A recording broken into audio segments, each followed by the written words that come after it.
देश के रेल मंत्री श्री अश्विनी वैष्णव जी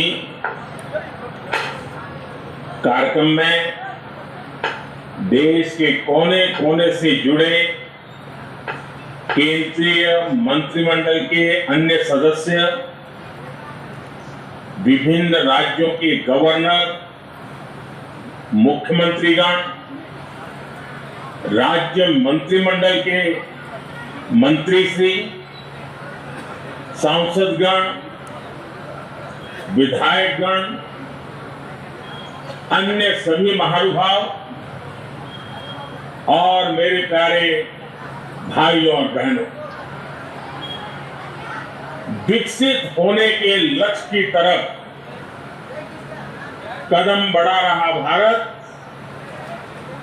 अपने अमृत काल के प्रारंभ में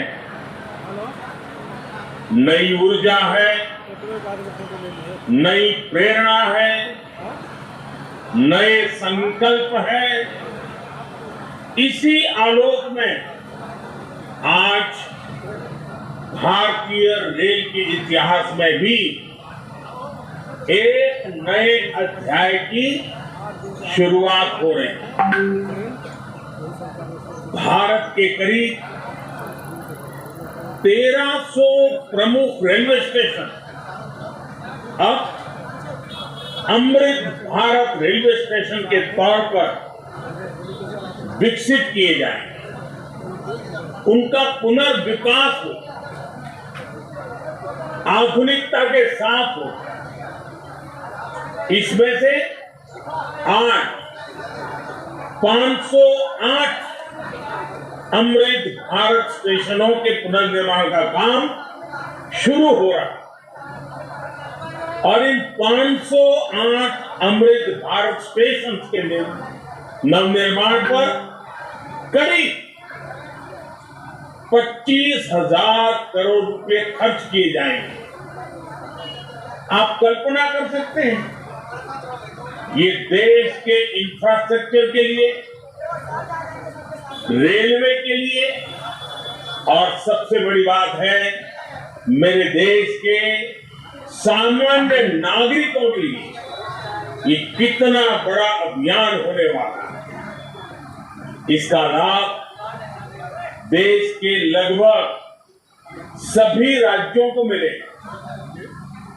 जैसे यूपी में इसके लिए करीब 4,500 करोड़ रुपए के खर्च से 55 अमृत स्टेशन को विकसित किया है।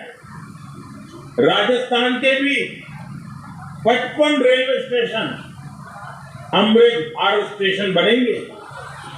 एमपी में 1,000 करोड़ रुपए के खर्च से 34 स्टेशन का कायाकल्प होने वाला है। महाराष्ट्र में 44 स्टेशन के विकास के लिए 1,500 करोड़ रुपए से ज्यादा खर्च होंगे। तमिलनाडु, कर्नाटका और केरला के भी प्रमुख स्टेशन को अमृत भारत स्टेशन के रूप में विकसित किया जाए। मैं अमृत काल के प्रारंभ में इस ऐतिहासिक अभियान के लिए रेल मंत्रालय की सराहना करता हूं और दुनिया का रवैया बदला है और इसकी दो प्रमुख बातें हैं, दो मुख्य वजह हैं। पहली, आप देशवासी, भारत के लोगों ने करीब 3 दशक बाद, 30 साल बाद देश में पूर्ण बहुमत की सरकार बनाई। वो पहली वजह। और दूसरी वजह है, पूर्ण बहुमत की सरकार ने उसी स्पष्टता के साथ जनता जनार्दन की उनकी भावना का आदर करते हुए बड़े बड़े निर्णय लिए। चुनौतियों के स्थायी समाधान के लिए अविरत काम किया। आज भारतीय रेलवे भी इसका प्रतीक बन चुकी है। बीते वर्षों में रेलवे में ही जितना काम हुआ है, उसके आंकड़े, उसकी जानकारी हर किसी को पसंद भी करती है, हैरान भी कर देती है। जैसे दुनिया में south Africa, Ukraine, Poland, UK और स्वीडन जैसे देशों में जितना रेल नेटवर्क है, उससे ज्यादा रेल ट्रैक हमारे देश में इन 9 वर्षों में बिछाए गए हैं। अब कल्पना करिए स्केल, साउथ कोरिया, न्यूजीलैंड और ऑस्ट्रेलिया जैसे देशों का जितना रेल नेटवर्क है, उससे ज्यादा ट्रैक भारत ने अकेले पिछले साल बनाए हैं। एक साल में भारत में आज आधुनिक ट्रेनों की संख्या भी तेजी से बढ़ रही है। आज देश का लक्ष्य है कि रेलवे की यात्रा हर यात्री की, हर नागरिक के लिए सुलभ भी हो और सुखद भी हो। अब ट्रेन से लेकर स्टेशन तक आपको एक बेहतर, एक उम्दा से उम्दा एक्सपीरियंस देने का प्रयास है। प्लेटफॉर्म पर बैठने के लिए बेहतर सीटें लग रही हैं, अच्छे वेटिंग रूम बनाए जा रहे हैं। आज देश के हजारों रेलवे स्टेशनों पर मुफ्त वाईफाई की सुविधा है। हमने देखा है इस मुफ्त इंटरनेट का कितने ही युवाओं ने लाभ उठाया। पढ़ाई करके वो अब बहुत कुछ अपने जीवन में सिद्धियां प्राप्त कर चुके हैं। साथियों, ये इतनी बड़ी सिद्धियां हैं, जिस प्रकार से रेलवे में काम हुआ है, किसी भी पीएम का मन कर जाएगा कि इनका जिक्र 15 अगस्त को लाल किले से करें। और जब 15 अगस्त सामने है तो मन बहुत ही लालायित होता है कि उसी दिन इसकी चर्चा करूं। लेकिन आज इतना विराट आयोजन हो रहा है, देश के कोने कोने से लोग जुड़े हैं, इसलिए मैं अभी ही इस बात पर इतने विस्तार से चर्चा कर रहा हूं। साथियों, रेलवे को हमारे देश की लाइफलाइन कहा जाता है, लेकिन इसके साथ ही हमारे शहरों की पहचान भी शहर के रेलवे स्टेशन से जुड़ी हुई है। समय के साथ ये रेलवे स्टेशन अब हार्ट ऑफ द सिटी बन गए हैं। शहर की सारी प्रमुख गतिविधियां रेलवे स्टेशनों के आसपास ही होती है।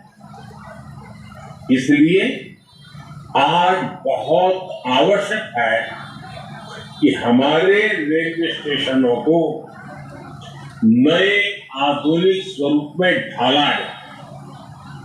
रेलवे की जगह का ऑप्टिमम यूटिलाइजेशन किया जाए।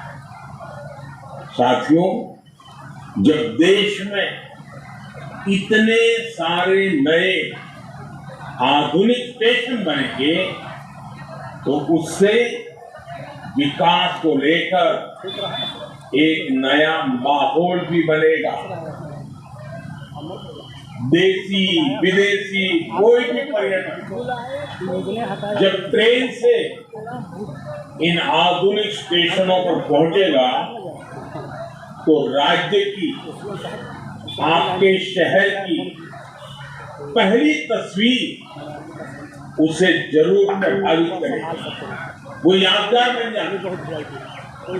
आधुनिक सेवाओं के कारण पर्यटन को बढ़ावा मिलेगा, स्टेशन के आसपास अच्छी व्यवस्थाएं होने से आर्थिक गतिविधियों को भी बढ़ावा मिलेगा। सरकार ने स्टेशनों को शहर और राज्यों की पहचान से जोड़ने के लिए वन स्टेशन वन प्रोडक्ट योजना भी शुरू की है। इससे पूरे इलाके के लोगों, कामगारों और कारीगरों फायदा होगा, साथ ही जिले की ब्रांडिंग भी होगी। साथियों, आजादी के अमृत काल में देश ने अपनी विरासत पर गर्व का भी संकल्प लिया। ये अमृत रेलवे स्टेशन उसके भी प्रतीक बनेंगे, हमें गर्व से भर देंगे। इन स्टेशन में देश की संस्कृति और स्थानीय विरासत की झलक दिखेगी। जैसे जयपुर रेलवे स्टेशन में हवा महल, आमेर फोर्ट जैसी राजस्थान की धरोहरों की झलक होगी। जम्मू कश्मीर का जम्मू तवी रेलवे स्टेशन प्रसिद्ध रघुनाथ मंदिर से प्रेरित होगा। नागालैंड के दिमापुर स्टेशन पर वहां की 16 जनजातियों की लोकल वास्तुकला दिखाई देगी। हर अमृत स्टेशन शहर की आधुनिक आकांक्षाओं और प्राचीन विरासत का प्रतीक बने। देश के विभिन्न ऐतिहासिक स्थलों और तीर्थ स्थानों को जोड़ने के लिए इन दिनों देश में एक भारत गौरव यात्रा ट्रेन, भारत गौरव टूरिस्ट ट्रेन भी चल रही है। शायद आपके ध्यान में आया होगा, उसको भी मजबूती दी जा रही है। साथियों, किसी भी व्यवस्था को ट्रांसफॉर्म करने के लिए जरूरी होता है कि हम उसके पोटेंशियल को पहचानें।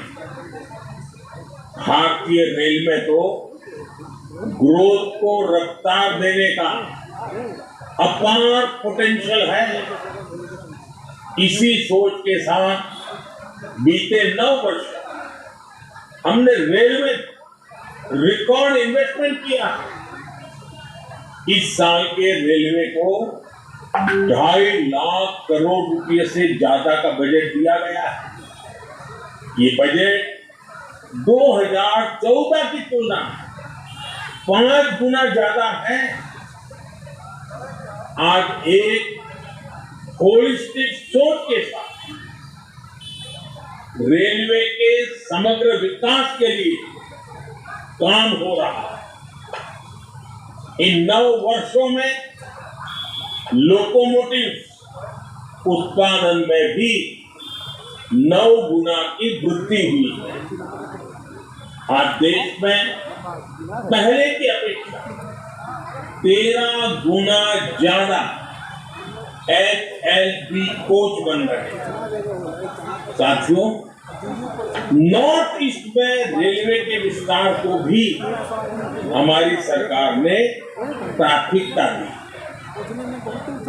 रेलवे लाइनों का दोहरीकरण हो, गेज परिवर्तन हो, इलेक्ट्रिफिकेशन हो, नए रूट्स का निर्माण हो, इस पर तेजी से काम किया जा रहा है।